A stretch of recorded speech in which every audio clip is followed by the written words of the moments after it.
Leigh Mercer specializes in 18th to 21st century Iberian literature and culture. Professor Mercer's research interests include urban and class development in 19th century Spain, the Gothic tradition, the origins of mass tourism in Spain, Catalan identity and popular culture, and the experimental films of the silent cinema era in Spain. So as Casey said in his introduction, I'm Professor Leigh Mercer, and I'm faculty in both Spanish and Portuguese studies and comparative literature, cinema, and media studies, specializing in what I like to call the long 19th century, which for me means that my work, for the most part, reaches from 1800 forward to the Spanish Second Republic and up until the outbreak of the Spanish Civil War in 1936. For starters, I will mention that this period has long been an understudied area of Iberian literature. I've jokingly told colleagues and friends that the era that I research might be considered the neglected stepsister locked in the closet of Spanish literature, with perhaps only 18th century literature and culture being more misunderstood. Because this era comes after the so-called golden age of peninsular letters and covers a period of imperial decline and waning cultural influence, traditionally it hasn't received as much attention from scholars. But it is precisely the decadence of this era that first drew me to the field. I'm deeply interested in what happens to Spanish culture as it comes under the sway of other European cultures, particularly French, German, and English, just as the Spanish Empire is disintegrating. And I'm particularly intrigued by paradigms of Spanish modernity that are formed in this rebirth of sorts. And these paradigms, be they gender norms, beliefs about marriage and family, structures of nascent capitalism, and the first expressions of nationalism, how they today inform the contemporary landscape of Spanish culture. So at the outset of my career, my research centered on the literary and urbanistic discourses that informed expectations of public comportment in Spain's era of technological and social modernity, early era, I should say. In 2013, this work resulted in my first book, Urbanism and Urbanity, the Spanish Bourgeois Novel and Contemporary Customs, 1845 to 1925. I was interested in how the middle class in Spain remade cities such as Madrid and Barcelona in their own image, and how novels during this 80-year period acted almost like conduct manuals, describing new forms of socialization and new expectations of public behavior that not only could consolidate membership in the bourgeoisie, but also prove to be an exclusionary code that outsiders could rarely crack. My research on such new or reformulated spaces in the 19th century as the stock market, the museum, the boutique, and the dueling ground allowed me to build my knowledge of urban transformation in that century. And ultimately, when a film historian colleague urged me to consider some of the earliest actualities or documentary films of Madrid and Barcelona as part of that book project, I realized that although I couldn't tackle it in urbanism and urbanity due to time and space restraints, I had the makings of a new research project in the films that I then discovered in the Spanish National Film Archive and the Catalan Film Archive. So the silent films that I encountered in those archives, but perhaps more importantly, what I learned about the massive recovery and restoration projects being undertaken by both institutions became the basis for my current book project, An Incoherent Voyage, Spanish Cinema Pioneers Between Technophilia and Technophobia, which is to be completed in 2020. It is thought that roughly 80% of the films made by Spaniards between 1896 and the end of the Spanish Civil War were lost to the chaos of the war itself or to the cultural cleansing carried out at the beginning of the Franco dictatorship. But in the last 15 years, film archives in Spain have begun the film recovery and restoration projects that have significantly changed what we know about this earliest era of film production. You see, during the long duration of the Franco dictatorship, the film industry was centralized in Madrid, and the dictatorship purposefully dismissed previous cinematic production as belonging to the libertine and culturally deviant periphery of Catalonia and Valencia especially, and thus not representative of the fascist ideal of a Castilian or even Andalusian national identity. So in an attempt to reconstitute the early cinematic history of Spain in the face of such Franco-era manipulation and substantial material loss, the film archives of democratic Spain have over the last 15 years worked steadily to locate extant copies of early Spanish productions, often hidden in the film libraries or the basements or attics of such far-flung locales as Paraguay, Russia, and the Philippines.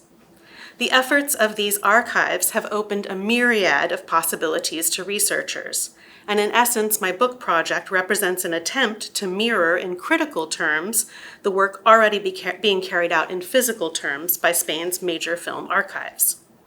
My ultimate goal is not only to fill a gap in understanding of a long-neglected period in Spanish film history, but also to document the particular legacy early silent filmmakers passed down to the better-known avant-garde film directors of the 1920s and 30s, and to draw a distinction between this earliest cinematic history and the major currents of narrative filmmaking that will take root in later Franco-era Spain. So my book project posits that the point-of-view rail and aerostatic globe films, trick film fantasies, urban actualities, pornographic cinema, and even the earliest women's home movies of the period from 1896 to 1925 enabled the production of the later avant-garde period.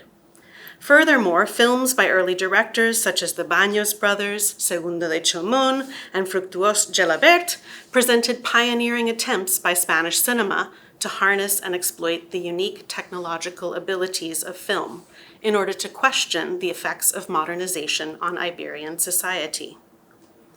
Both of my book projects to date have engaged with visual studies in marked ways, be it through an exploration of performativity in public urban space, or through an examination of mise en scène, trucage, and artistic design in the field of cinema. I continue to be fascinated by the means by which cultural artists make visible their anxieties over the rapidly changing social landscape of the late 19th through early 21st century,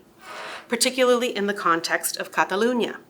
a region of Spain that had a unique role in Spain's movement of 19th century urban transformation, because it is an unparalleled site of Art Nouveau and city garden experimentation, and also in its earliest cinematic experimentation, because Spain's pioneering film industry was born in Barcelona and continued to thrive there up until the Civil War. Thus, most recently, Catalan studies, particularly how the nationalist project of this increasingly independent region is intersecting with a range of cultural productions, has become a growing area of interest for me. In the last 2 years, I have co-authored an article on the discursive construction of Catalan cuisine as a gastronomic identity distinct from French and Spanish cookery in modern and contemporary Barcelona guidebooks, and also an article on the place of tourism in the construction of Catalan feminine identity in the 19th century. I have also, for the first time, been branching out to write about more contemporary Catalan culture, with an article about Carlos Márquez Marcet, this director from Catalonia, and his uncanny use of urban space, to comment on how he has an uncanny use of urban space, to comment on the effective relationships and cultural seismic shifts of the early 21st century that form the core of his films. My third book project, for which I'm already seeking grant funding, will continue to examine popular Catalan culture, precisely in this very contemporary moment.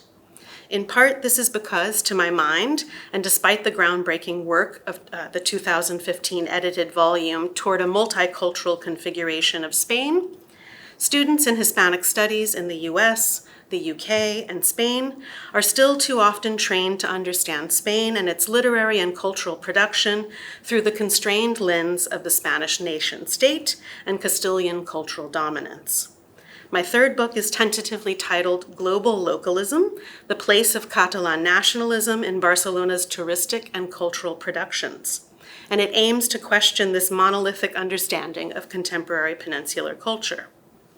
This research will reveal what the contested space of Barcelona can teach us about the cultural performance of difference, as well as how both Barcelona aesthetics and touristic branding have created impactful, effective relationships with place and identity in the era of independence, or the independence movement.